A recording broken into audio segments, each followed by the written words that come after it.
بسم اللہ الرحمن الرحیم۔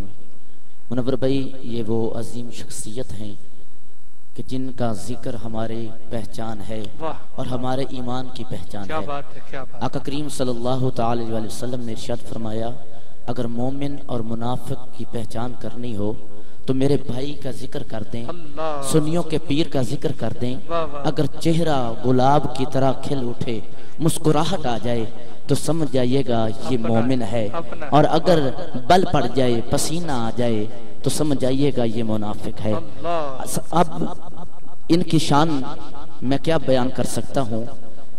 حضرت عبداللہ ابن عباس رضی اللہ تعالیٰ عنہ، یہ وہ شخصیت ہیں جنہیں سید التفسیر کہا جاتا ہے، تمام مفسروں کے سید ہیں، اور ان کی تفسیر پہ کسی مسئلہ کو اختلاف نہیں۔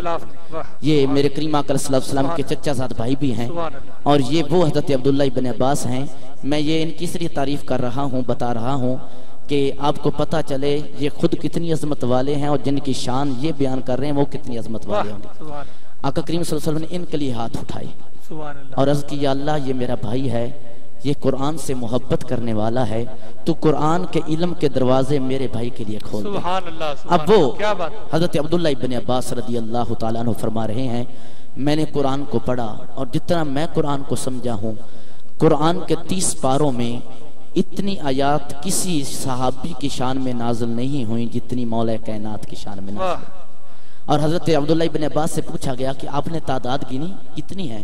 تو حضرت عبداللہ ابن عباس رضی اللہ تعالیٰ عنہ فرماتے ہیں، کم و بیش 300 آیات مبارکہ حضرت مولا کائنات کی بارگاہ میں اور آپ کی شان میں نازل ہوئی۔ اب یہ دیکھیں، جس کی شان قرآن بیان کر رہا ہے، ہم اس کی شان کیا بیان کر سکتے ہیں؟ اور جن کے بارے میں رب کائنات نے ارشاد، اللہ رب کائنات کے حبیب نے ارشاد فرمایا ہو، انت اخی فی الدنیا والآخرہ، کسی صحابی کے بارے میں نہیں فرمایا۔ سب صحابہ ہمارے لیے عظمت ہیں، عظمت والے ہیں، سب صحابہ اعلیٰ ہیں، ہم صحابہ کے بھی ماننے والے ہیں اور اہل بیت اطہار کے بھی ماننے والے ہیں۔ تو آقا صلی اللہ علیہ وسلم نے فرمایا کہ اے علی، تو دنیا میں میرا بھائی ہوگا، آخرت میں بھی میرا بھائی ہوگا۔ اب اس علی کی شان مجھ جیسا نکمہ کیا بیان کرے، جس کے بارے میں رب کائنات نے فرمایا، انا مدینۃ العلم وعلی بابھا، انا دار الحکمت وعلی بابھا۔ بھائی منور، آج ہم جب اہل بیت اطہار کے در سے دور ہوئے نا تو ہم بھٹک گئے، اور آج ان کی شان پہ باتیں ہو رہی ہیں۔ تو میں یہی کہنا چاہوں گا، اور میں یہ جملہ بولتا ہوں ہے تو تھوڑا سا سخت، لیکن اگر آقا پاک صلی اللہ علیہ وسلم کے فرمان کے ساتھ اس کو ملایا جائے تو یہ آپ کو سمجھ آ جائے گی۔ میں یہ کہتا ہوں کہ علی کو ماننا مشکل نہیں ہے، مانتا وہ ہے جس کی ماں نیک ہو اور باپ ایک ہو۔ کیوں؟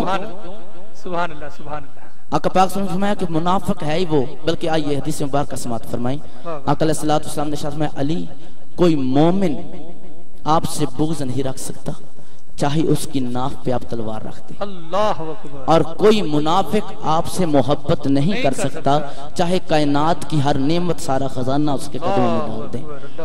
تو وہ مولا کائنات جن کے بارے میں آقا علیہ السلام نے ارشاد فرمایا، من کنتم مولا فعلی مولا، فرمایا جس کا میں مولا اس کا علی مولا۔ اور ہم نہیں مانتے، صرف ہم نہیں مانتے، حضرت عمر بن خطاب رضی اللہ تعالیٰ عنہ، آپ کی ایک یہودی کے ساتھ لڑائی ہو گئی، بحث و مباحثہ شروع ہو گیا، فیصلہ نہیں ہو رہا، کسی نتیجے پہ بات نہیں پہنچ رہی، مولا کائنات بھی تشریف فرما۔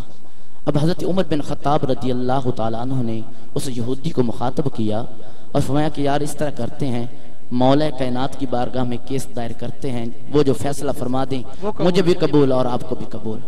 اب اس یہودی نے گستاخی کی، روایات میں ملتا ہے جو اس نے الفاظ بولے اس کا ترجمہ یہ تھا کہ اس بڑے پیٹ والے سے آپ فیصلہ کروائیں گے؟ جب حضرت عمر بن خطاب رضی اللہ تعالی عنہ نے یہ الفاظ سنے تو جو میں نے کتابوں میں پڑھا، آپ نے اسے گریبان سے پکڑا اور یہاں انگوٹھا رکھ کے اس کو اٹھا دیا، پاؤں زمین سے اکھڑ گئے، آنکھیں باہر آنا شروع ہو گئی، سانس بند ہونا شروع ہو گیا۔ تو آپ نے یہ جملہ بولا، ہم کہتے ہیں ہم صحابہ کے ماننے والے ہیں، لیکن صحابہ کس کو ماننے والے ہیں؟ اور پھر عمر بن خطاب، رب کائنات کے حبیب نے فرمایا، انا خاتم النبیین لا نبی بعدی، میں اللہ کا آخری نبی ہوں، میرے بعد کوئی نبی نہیں۔ ہاں اگر میرے بعد کوئی نبی آنا ہوتا تو عمر بن خطاب ہوتا۔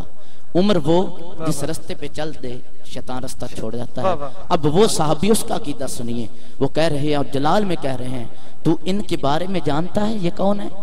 یہ مومنوں کے بھی مولا ہیں اور میرے بھی مولا ہیں، اللہ سبحان اللہ، اور یہ وہ مولا کائنات۔ میں چند منٹ ہیں، میں وہ تفصیل سے گفتگو نہیں کر سکتا، میری مجبوری، میں صرف چند جملوں میں آپ کی شان بیان کرنے کی کوشش کروں گا۔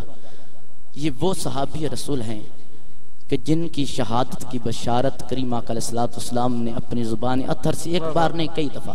حضرت عمار ابن یاسر رضی اللہ تعالیٰ عنہ فرماتے ہیں ایک غزوہ سے ہم واپس آئے، رستے میں قیام کیا، ہم دونوں لیٹے ہوئے تھے، مولا کائنات بھی ساتھ تھے، آقا کریم صلی اللہ علیہ وسلم تشریف لے کے آئے، مجھے بھی بیدار کیا، مولا کائنات کو بیدار کیا، اور آپ کے جسم پہ مٹی لگی ہوئی تھی، ابو تراب کہہ کے بلایا۔ جب آپ کھڑے ہوئے نا تو مولا کائنات کے میرے اور لجپال کریم آقا علیہ السلام مولا کائنات کو فرمایا، اے علی جانتے ہو کائنات میں سب سے بدبخت انسان کون ہے؟ عرض کی اللہ اس کا رسول بہتر جانتا ہے۔ فرمایا دو انسان بدبخت ہوں گے، ایک ہو چکا ہے، ایک ہونے والا ہے۔ عرض کی یا رسول اللہ کون سا؟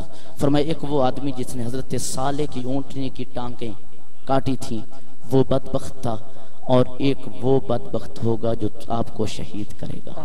اور پھر آپ نے نقشہ کھینچا، فرمایا علی شہادت کیسی ہوگی؟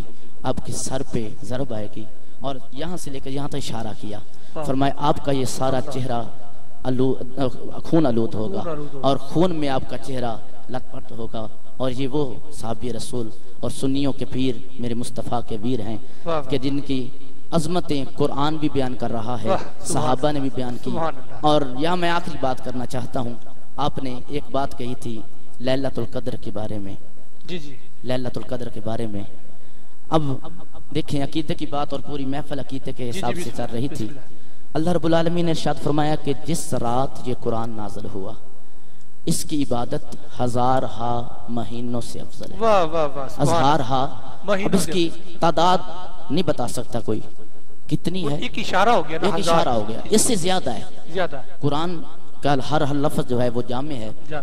اب جس رات قرآن آیا، قرآن ایک بار آیا، صرف ایک بار آیا، اور جس رات قرآن آیا اللہ کا قرآن کہہ رہا ہے ہر سال اس رات کی تلاش میں بیٹھو، مساجد کا رخ کرو، عبادات کرو، اگر تمہیں وہ مل جائے تو ہزارہا مہینوں سے افضل ہو جائے گی، تمہاری عبادت قبول ہو جائے گی۔ اب جس رات قرآن نازل ہو اس رات کی یہ فضیلت ہے، جس رات صاحب قرآن آئے اس کی فضیلت کیا ہوگی؟ تو اللہ رب العالمین ہم سب کو ان سے اہل بیت اطہار سے، کیونکہ جس کے دل میں اہل بیت اطہار کی محبت ہوگی وہ صحابہ سے بھی محبت کرے گا، اور آقا کریم صلی اللہ علیہ وسلم کی حدیث مبارکہ بھی ہے، اے علی جس نے آپ سے محبت کی اس نے مجھ سے محبت کی، جس نے مجھ سے محبت کی اس نے اللہ سے محبت کی، اے علی جس نے آپ سے بغض رکھا اس نے مجھ سے بغض رکھا، اور جس نے مجھ سے بغض رکھا اس نے اللہ سے بغض رکھا۔